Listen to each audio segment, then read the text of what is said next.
it is absolutely important at whatever stage in your life to have a plan and have multiple backup plans. No one is failing for a lack of intent. People are failing for lack of knowledge or effort, or someday or something went wrong. Careers don't happen. You make it.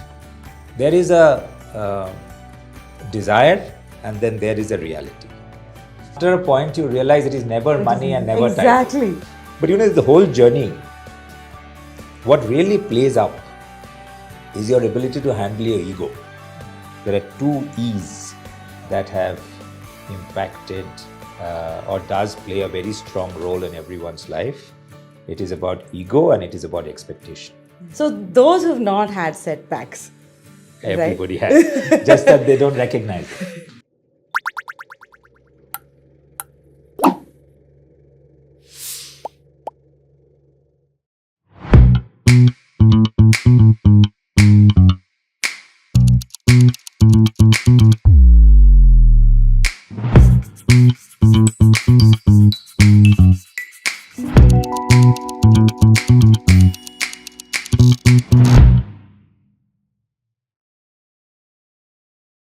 Sid, welcome on board to Attitude Makeover. And how's your day today? Fridays are always exciting. Looking Friday forward to evening, the right? weekend. Yes. I think for me, with the hypothesis or the assumption that I've come into this conversation is that when you're sort of dancing with power plays as well as the change that's happening continuously around you, I think leading with authenticity is the right way to go. And that's the hypothesis I've come with to see is that true in your case? What's your point of view there? And sort of lead the conversation. So you started with authenticity itself. But that's very hard, right? Being authentic and then maneuvering through this. No, I don't think it is hard. It is not hard because I always think that a lot of people like to fake it. But, most of the time, the real you comes out in the crunch situation. And as you grow senior in life, the crunch situations are more often than the regular situation. And therefore, you cannot be too many variants of your personality. Consequent to which, it is much easier to be authentic than not trying to be authentic. And I think over time, I even believe that, this thing about personal life, professional life, they all morph. Yeah. Because, what you are in one life is the same in the other, except that the context moves, stakeholders change, but the basic core values does not change. So you playing multiple hats of a CEO, of a coach, and a theater artist, and in the past you've grown in this echelon journey. I'm thinking you've had experiences of evolving in this authenticity.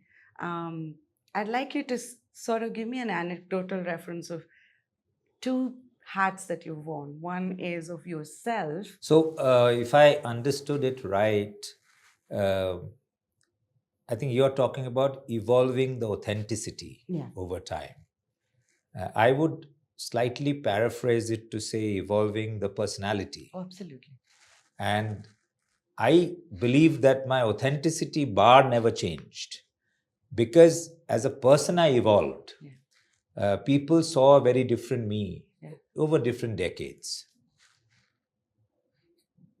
So therefore, that WYSIWYG of what you see, what you get didn't change much. Some was with age, some was with experience, some with exposure. That kind of changed, right? Your question about that style of leadership, there is a desire and then there is a reality. The desire is, at least in my philosophy, is drive it with mutual trust and respect, ensure inclusivity, bring everybody on board, democratize things, drive things with consensus as much as possible. So those are the desire. But horses for courses are applied, and more so in my current role, because time is also of essence. I think a good and a bad leader, taking the CEO thing out, because in different people are also playing that role, maybe not necessarily called the CEO. So I think it depends on the success of such people depend on their ability to choose when to apply which style, right? A little bit of situational leadership, if you may.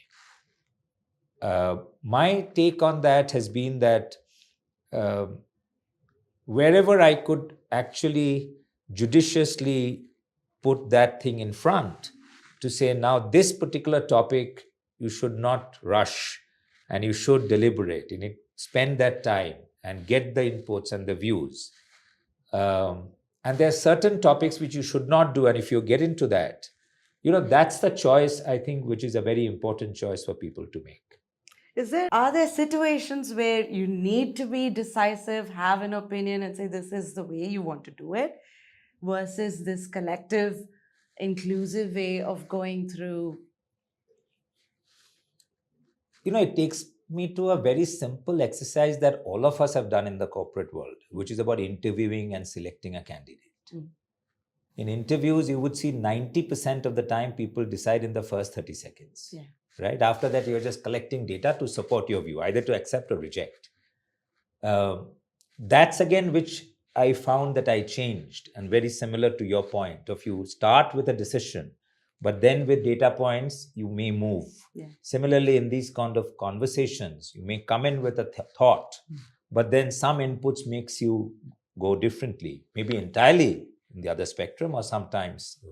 But the whole journey, what really plays up is your ability to handle your ego, right? It's basically because it's my thought and my decision and therefore my ego. And then to listen to someone reasonably junior in the room who has a very bright idea, to even accept it and then, start working on it, or to get the whole room to recognize that he had a view, but then she made him change his view. I think that's that evolution of people over time, and whoever does it earlier are more smarter. So those who've not had setbacks, everybody has, just that they don't recognize it. Let's say I am the tough one, I've come with, and you've got to deal with me. And I've come with a different motive, I don't like you, or whatever is the thing, I just had a bad day. How have you maneuvered through these situations? So first trick for that, I would say, is to understand or differentiate between the battle and the war. So whichever one you really think is important. Talk to me a little more about how do you differentiate between a Okay, so you really start from the outcome. What is the outcome that I'm chasing?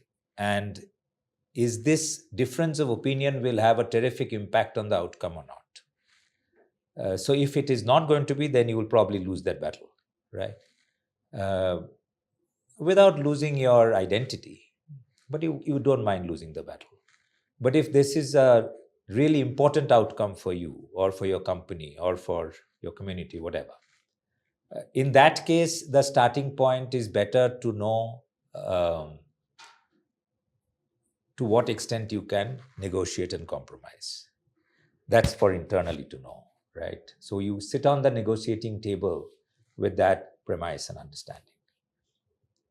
Equally, it is important to communicate what is the bigger picture that both of us are trying to get at, so that so that it doesn't become a trivial ego fight, but everybody understands that there is a larger picture for which this conversation is happening. Within that, there could be a bit of my thing versus your thing, but broadly, now when you bring in change, the styles have changed, our consumer behaviors have changed, a lot is dynamically changing.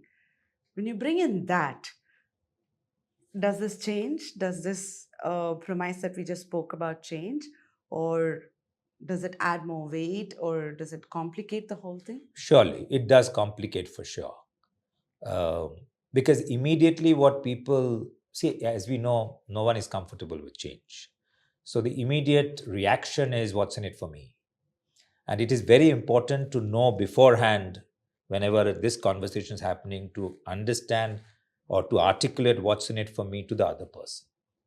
Without that, driving change with people never work. So that's one. Second is, with this sort of conversation, I think the trust element comes in very important. Because whenever we are talking about change, no one really knows what exactly will happen on the ground. Even if you have been there, done that before, you still don't know in this specific case how it will work out. So the trust element is important to say there is air cover. There is no evil intent. There is going to be support when you need. I want you to explain some of the emotional things you go through, because it's all of this is not really, to your point, we've called it ego, but there's a lot more to it one goes through mentally, that then results in your actions, your reactions, your behavior. And it's very easy to say, I don't carry it to the next. But that's the evolution you talked about of your authentic self, isn't it? So I'm trying to see. People who know me will tell you that they have heard this several times. I think in the last 10 years of my life and career, I have always repeated that there are, in my wisdom, there are two E's that have impacted or does play a very strong role in everyone's life. It is about ego and it is about expectation. So when you said even in the other side of the table, you can feel dejected, frustrated, unhappy, primarily because you had an expectation and it didn't get met. So over time, I have got to a stage where that has got much more, I would say, more reasonable. And also realizing that, just because it didn't meet my expectation, it may not be a bad outcome. Okay, because we can only see thus far, and therefore, I did my best, but let things pan out.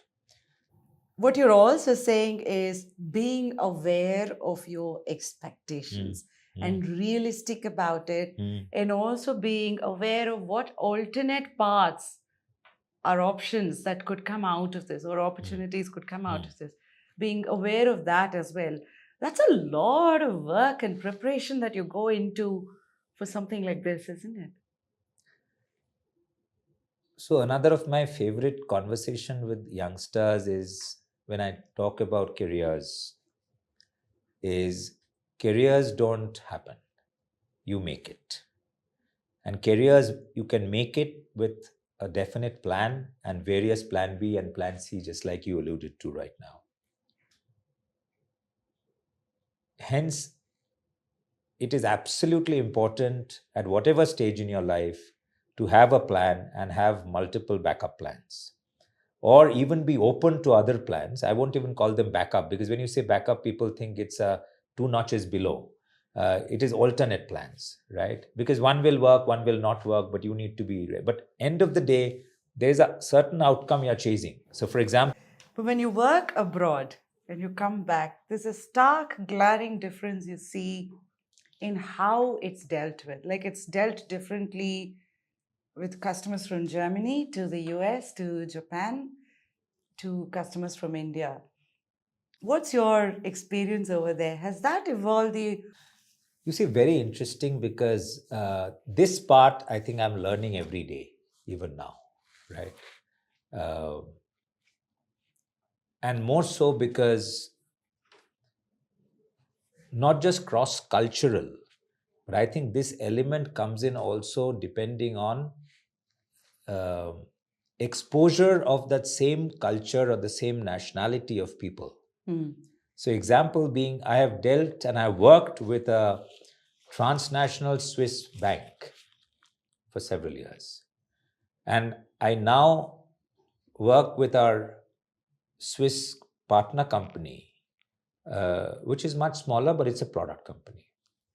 Now, in the first case, because it's a transnational company, although we are talking about a different culture, but they are very global in terms of their thinking, their way of operating, exposure. While in the second case, they are kind of confined within that city and within that country. And being a product company, you're much more deeper into your segment. Consequent to this, the interaction are very different. Okay, the priorities for them, what drives them, what hurts them, are very different. So point I'm trying to make is not just cross culture, but within a culture also, depending on exposure, and experience, has an impact. The next part is, in the last 30 years, India has gone through so much of a change. I think in the last 5 years, that gap has bridged a lot. Yeah. Almost last 10 years since internet revolution happened. But prior to that, even elementary stuff like the difference between still and sparkling water was not known to people. So you would struggle, and then you would identify, and you'll find, and you will go through all of that. So at every step, you could have two choices: either to feel overwhelmed and under-equipped and kind of be very diffident, or recognize that this is me and this is another part, and this is what I bring to the table and this is what the other person brings to the table, but we are an equal on the table because we are sitting on the table, right? As long as I've got a seat at the table, regardless of the title and the person and the culture and the country and the race, there is no inequality. This, I personally think, is where, to your point about India versus the West, is where most of us have struggled, because we have probably thought that we are not equipped enough, and as a result of which, we start to play low ball.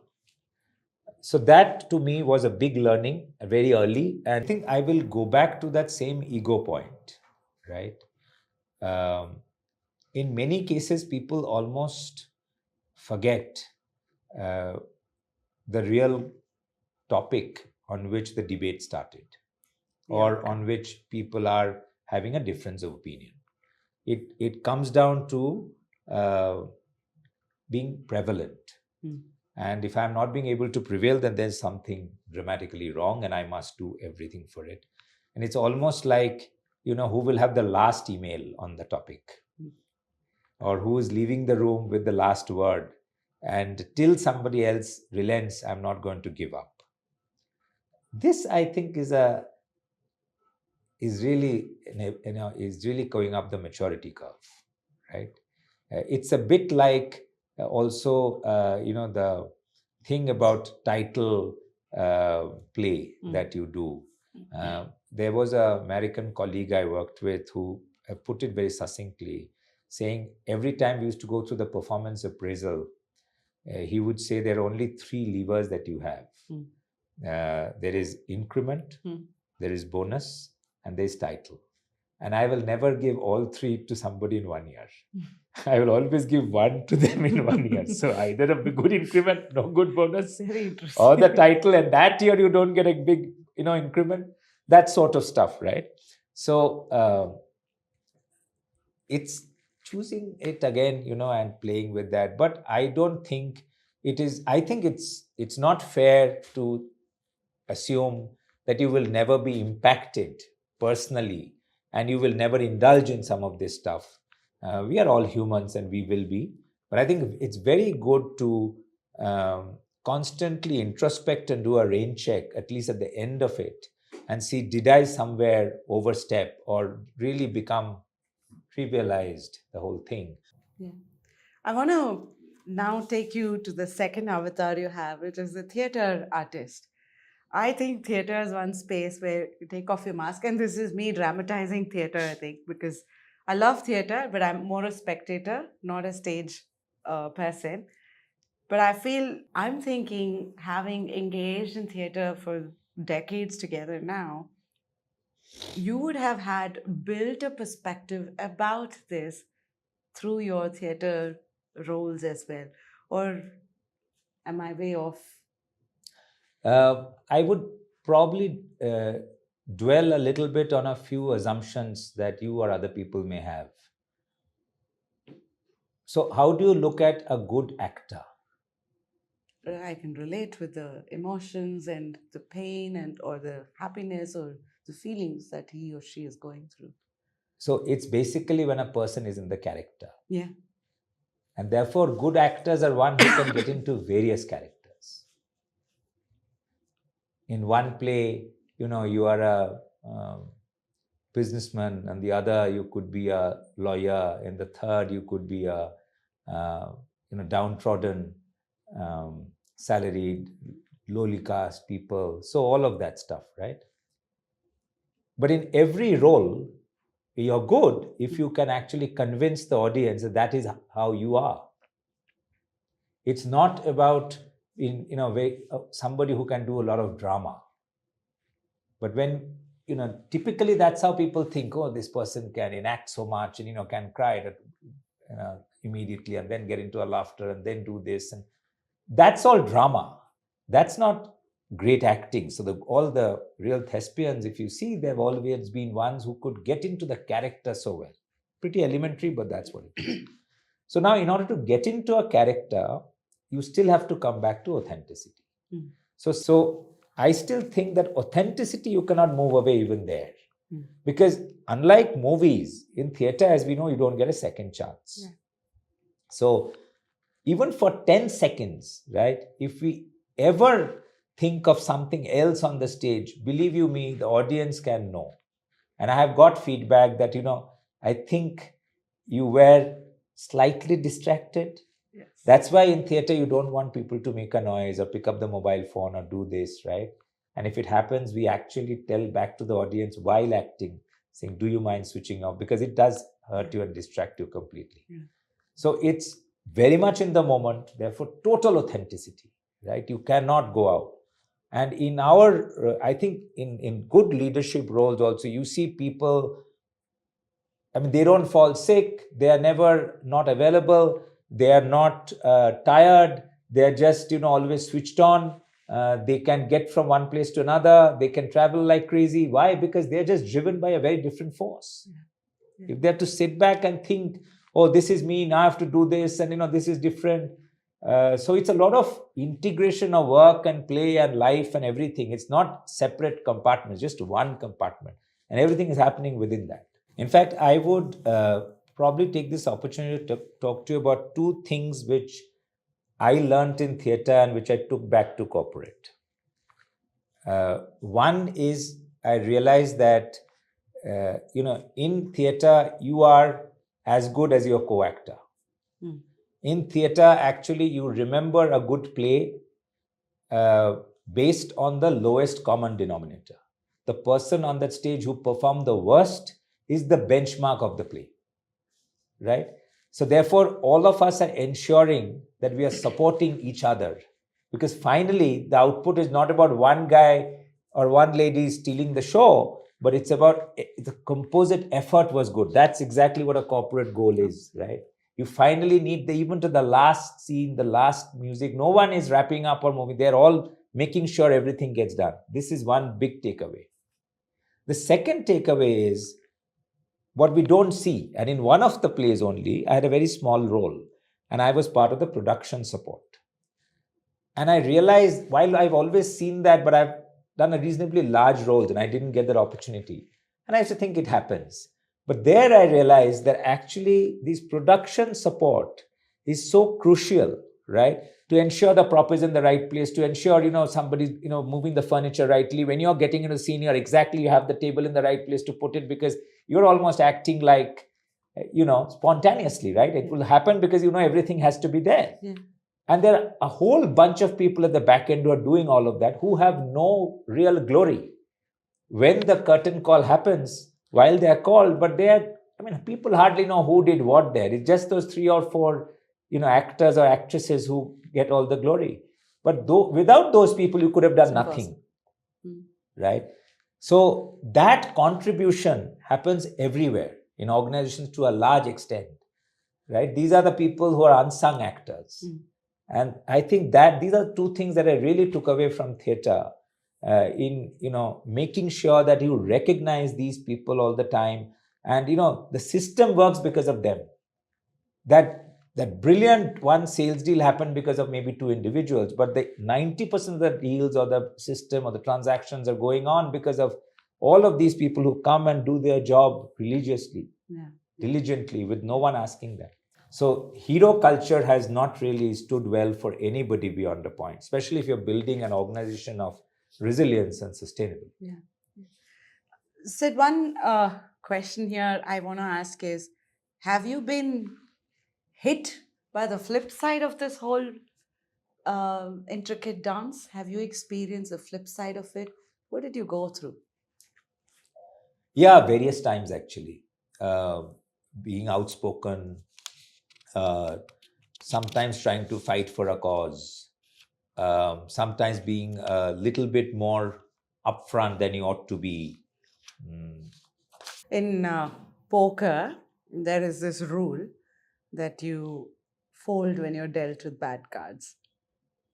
But it's a journey to learn that. You fight temptation constantly, you fight probability theory, you fight quite a lot, and then you figure out and you become mature, and then you say, okay, fold. There's a reason that they say fold, because the more you're involved in it, the investment, both mentally as well as financially and in every other way, is much more.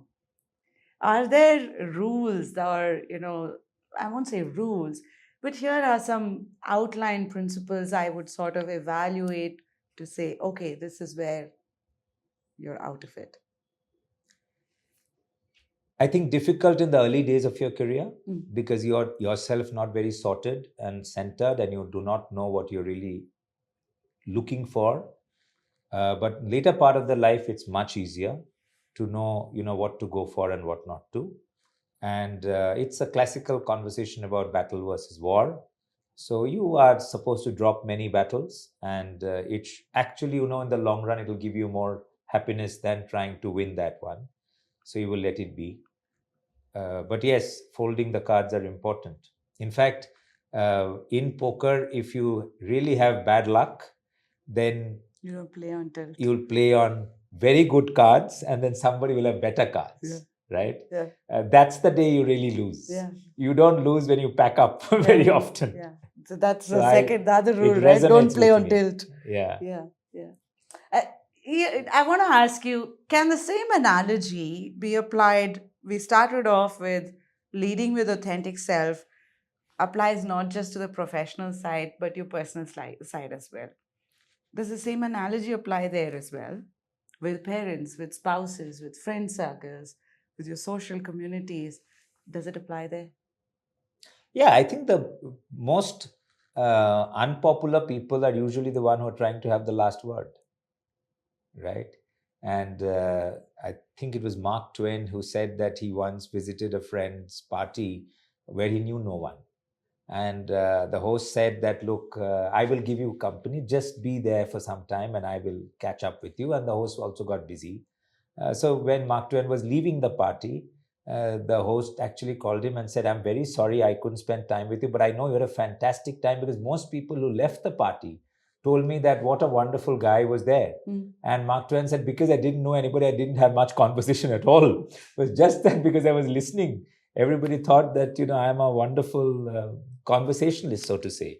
So, effective listening is such an important element. And, to your point about bringing this to your social and personal life and knowing when to step in and when not is fantastic. But again, probably function of that ego expectation metrics. And I think what you're also saying, being aware of your own Maslow's hierarchy, what's really important for you. Yes. At some point, it could be money, at some point, it could be title, sometimes it is much more basic stuff. Is that, am I going Actually, right? after a point, you realize it is never money and never title. Exactly. That's why I said at some point, because when I was starting very early in my career, I think everything revolved around title, company, the job description, and so on and so forth. But today, if you look at it, it's very different. It's family. And that's what I was trying to draw, that analogy of East versus West, and saying, most corporates run with material achievements and accomplishments, and that's how you make the mayor go, right? Bonus and increment and title and position and larger office, blah, blah, blah. And but if I also look at the other side, and if everybody starts to think, no, those are not important, then it's very hard to run an organization. Yeah. There are no other ways that we know. Absolutely. Correct? Yeah. But at the same time, there are organizations where you could take people along because there is a mission you're trying to accomplish. And everybody feels important. Everybody feels heard. And they know that right now I'm not maybe making a lot of money, but I'm having a comfortable life. And over time, I will create something. I will be part of some history. I will make an impact in somebody's life, and that is going to give me joy. And a lot of people consciously will shun away some of those so-called glittering roles because they are getting, happiness and joy from this. So that's the real mix, I think, as leaders. If we can drive, it's fantastic, because you can only throw so much money at people. True. How do you ensure that you don't have that 70% professionals who are not their authentic self at work? How do you go about ensuring that? See, I personally think that when we look at typical ages of business leaders or CEOs or chairmen, and you see that they're usually at a certain age. There are exceptions, but broadly at a certain age. Because I think that wisdom people need to have. Otherwise, you're going to be tempted to do things which are not right in the larger scheme of things. Hence, to your question about how do you make sure you're 70% or 80%, 90% time authentic, is because when you're sorted in your head. No, I'm not asking about you being 70, 80% authentic. No, I know you're saying the statistics being 70%. How do you make sure you're not falling in that category, right? Or no, I'm saying within your organization, you're leading with authenticity. Let's say I have 100 people, 70 of them are not coming in with authenticity. How do you ensure that there is authenticity and fairness across? I don't know if you can achieve 100%, but to sort of ensure that requires you to really think differently as well. Totally. So, very good question. I think there are two answers to that question. One is, have a culture where you do not shoot the messenger. That's when people are not authentic, right? And that's when things can bubble up to a massive problem, and then only you get to know, because nobody had the guts to go and say, the emperor, you didn't have clothes. And the second is, get people over the fear of failure. Failures will happen, but do not shun them. We teach them, we talk to them, we take it in our stride. And for that, my logic is very simple. I tell people that I'd like to choose people in positions where I think that person is better than what I would have done in that role. So if that person fails, I know I wouldn't have been able to do anything better, right? That trust I have. So no one is failing for lack of intent. People are failing for lack of knowledge or effort, or someday or something went wrong. So you have to only carry on with it. So if we can create that culture, I think to a large extent people will be authentic. Inherently, nobody is non-authentic, so to say. It's just that the environment and the culture makes you feel like that.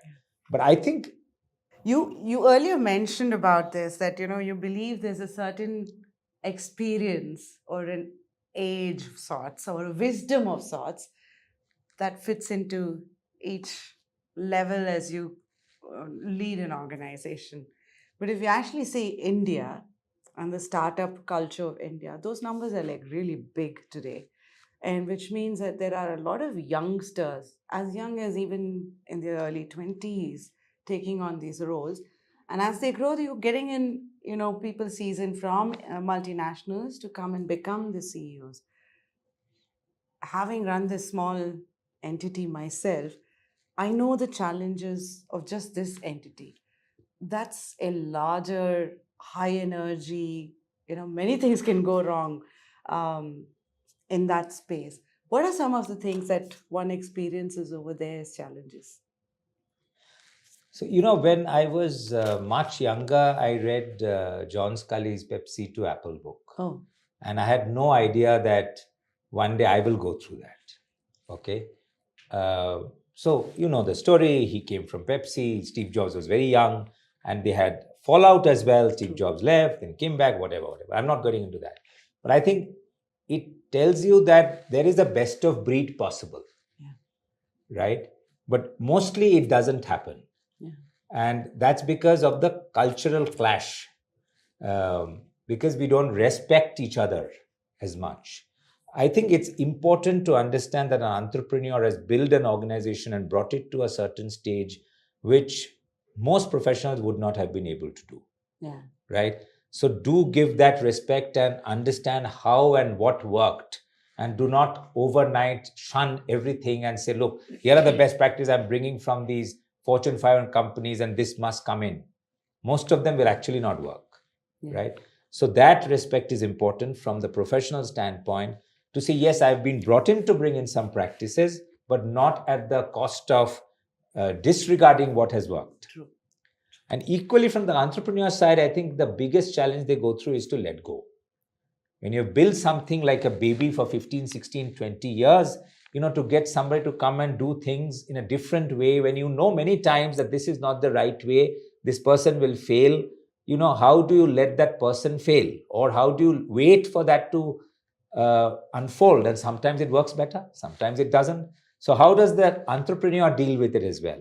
Right? So these dynamics, I think, is phenomenal, yeah. Right?